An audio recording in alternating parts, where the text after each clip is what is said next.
કેમ છો વિદ્યાર્થી મિત્રો? આશા રાખું છું કે તમે સારા હશો. અત્યારે આપણે જોઈએ ધોરણ 9 ચેપ્ટર બીજું બહુપદીઓ મેથ્સ દાખલા નંબર ત્રીજો સ્વાધ્યાય 2.4. અહીંયા આપણે લખી દઈએ સ્વાધ્યાય 2.4. સ્વાધ્યાય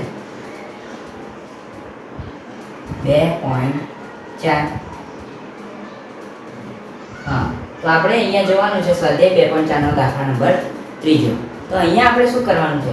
અહીંયા આપણે કહ્યું છે યોગ્ય નિત્યસમનો ઉપયોગ કરી અવયવ પાડો. તો અહીંયા આ જે બધા નિત્યસમ આપણે અહીંયા યોગ્ય નિત્યસમનો ઉપયોગ કરીને અવયવ પાડવાના છે. તો આપણે અહીંયા તમે જોઈ શકો છો, અહીંયા આપણે સૂત્ર આપ્યું છે. એમાં તમારે શું કરવાનું? જો અહીંયા 2 પદ હોય તો આપણે 3 પદ કરવાના. પણ અહીંયા તમે જોઈ શકો છો અહીંયા 3 પદ છે, તો આપણે કેટલા પદ કરવાના? તો કે 2 પદ. તો હવે આપણે કરીએ. પહેલા આપણે આ સૂત્ર લખીએ x નો વર્ગ, પછી છે -2xy, પછી છે પ્લસ y નો વર્ગ. તો હવે આપણે શું કરવાનું? આ 9 છે એનું વર્ગમૂળ કાઢવાનું. તો આપણને 9 નું વર્ગમૂળ શું મળશે? તો કે 3x અને એનો વર્ગ પ્લસ છે તો પ્લસ, પછી આ જે y વર્ગ છે એ આપણે અહીંયા લખીશું પ્લસ છે તો પ્લસ, પછી અહીંયા y વર્ગનું વર્ગમૂળ કાઢવાનું. તો આપણને શું મળશે? તો કે y અને અહીંયા 2. હવે આપણે શું કરવાનું? તો અહીંયા 2 છે, અહીંયા સૂત્રમાં તમે જોઈ શકો છો અહીંયા 2 છે. તો પહેલા આપણે અહીંયા 2 લખીશું. x માં શું છે? તો કે 3x નો વર્ગ. તો અહીંયા આપણે શું મૂકવાનું? 3x કૌંસમાં મૂકવાનું 3x, અને અહીંયા જે છે y એ આપણે y મૂકવાનું. સૂત્રને આપણે ચેકી કાઢીએ. અહીંયા તમે જોઈ શકો છો અહીંયા આપણે શું કર્યું? પહેલા તો આપણે 9 નું વર્ગમૂળ કાઢ્યું. તો આપણને મળ્યા 3, x છે તો x, પછી કૌંસના બહાર લખ્યા વર્ગ, 2 અહીંયા પ્લસ છે તો પ્લસ, પછી આપણે શું કર્યું? આ પ્લસ છે અહીંયા પ્લસ છે તો અહીંયા પ્લસ પ્લસ મૂક્યા આપણે, પછી y છે y નો વર્ગ છે તો y નું વર્ગમૂળ કાઢીએ તો આપણને શું મળશે? તો કે y. હવે પછી આપણે શું કર્યું? સૂત્રમાં અહીંયા 2 હતા તો અહીંયા 2 મૂક્યા, પછી એક અહીંયા 3x મૂક્યા અને અહીંયા y મૂક્યા. હવે આપણે શું કરવાનું?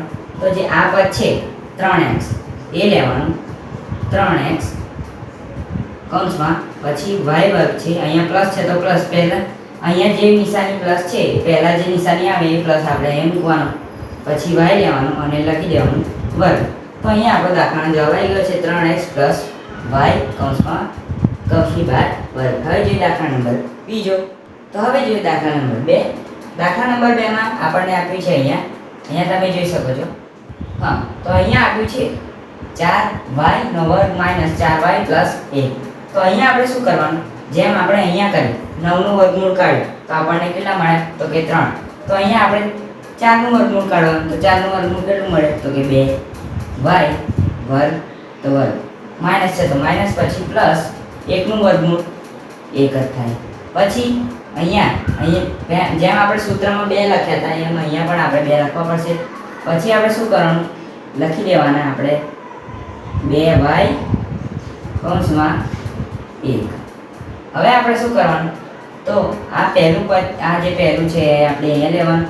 તો કે 2y માઈનસ છે તો માઈનસ, પ્લસ 1, પછી આપણને શું છે? તો અહીંયા 1, તો અહીંયા 1 અને આ વર્ગ છે તો અહીંયા વર્ગ. તો અહીંયા આપણો જવાબ આવી ગયો છે 2y માઈનસ 1. હવે જોઈએ દાખલા નંબર ત્રીજો. દાખલા નંબર ત્રીજો એકદમ સહેલો છે. અહીંયા એક પદ આપ્યા છે તો આપણે 2 પદ કરવાના છે. અહીંયા આપણે શું કરીશું? x નો વર્ગ કેટલો થશે? તો કે x નો વર્ગ, પછી y નો વર્ગ, તો કે y, x નો વર્ગ કેટલો થશે? તો કે x, y નો વર્ગ તો કે y, પછી 100 નો વર્ગ તો કે 10. અહીંયા લખીએ આપણે 2. પછી આપણે શું કરવાનું? એક વખત પ્લસમાં લખી દેવાનું અને એક વખત માઈનસમાં. પહેલા આપણે શું લખીએ? તો કે પ્લસમાં તો કે x, પછી આપણે અહીંયા કૌંસ કરીને લખીએ x, પછી y, અહીંયા x માઈનસ y ના છેદમાં 10, પછી આપણે પ્લસ વાળું લખી દેવાનું x પ્લસ y ના છેદમાં 10. તો અહીંયા આપણો ત્રીજા દાખલાનો પણ જવાબ આવી ગયો છે x માઈનસ y ના છેદમાં 10 અને x પ્લસ y ના છેદમાં 10. તો અહીંયા આપણો સ્વાધ્યાય 2.4 નો દાખલા નંબર 3 પૂરો થાય છે. મળીએ આગળના વિડીયોમાં. ત્યાં સુધી જય હિન્દ, જય ભારત.